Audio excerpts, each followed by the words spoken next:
అందరికీ నమస్కారం. Welcome to travel with K. Please నా ఛానల్ని సబ్స్క్రైబ్ చేయండి. ఈ ఆలయం హైదరాబాదు నుండి 85 కిలోమీటర్ల దూరంలో ఉంది మరియు నల్గొండ సిటీకి 16 కిలోమీటర్ల దూరములో ఉంది.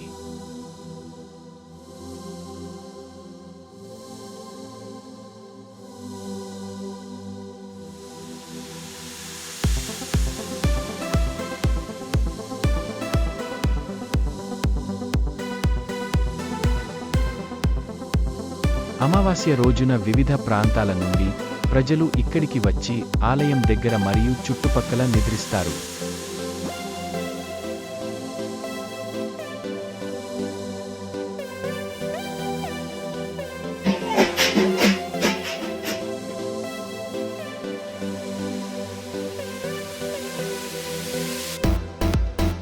రామలింగేశ్వర దేవాలయం చెరువుగట్టులో పరశురాముడు ఇక్కడ శివలింగాన్ని ప్రతిష్ఠించాడు. త్రేతాయుగంలో కార్తవీర్యార్జునుడు కోరికలను తీర్చే సురభి అనే కామధేనుడు గోవుని అపహరించాడు. ఈ సంఘటన జమదగ్ని ఆశ్రమంలో జరిగింది.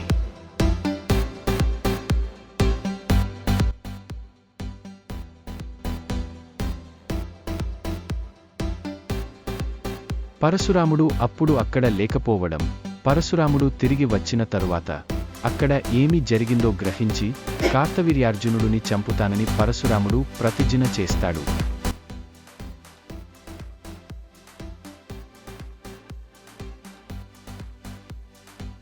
జరిగిన యుద్ధంలో పరశురాముడు కార్తవీర్యార్జునుడిని వధించాడు.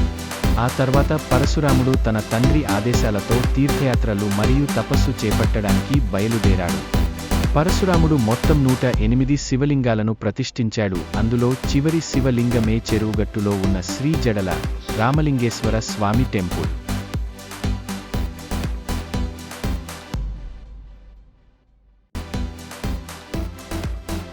శివుడి కోసము ఘోర తపస్సు చేశాడు పరశురాముడు, కాని శివుడి ప్రత్యక్షం కాలేదు. అలాగే పరశురాముడు ప్రతిష్ఠించిన శివలింగం పెరుగుతూ ఉంటుంది. దానితో పరశురాముడికి కోపము వచ్చి శివలింగం పైన కొడతాడు. అప్పుడు శివలింగంపై జడల వంటి ఆకృతులు వాలి ఉండటం వలన శ్రీ జడల రామలింగేశ్వర స్వామిగా శివుడు ప్రత్యక్షమవుతాడు.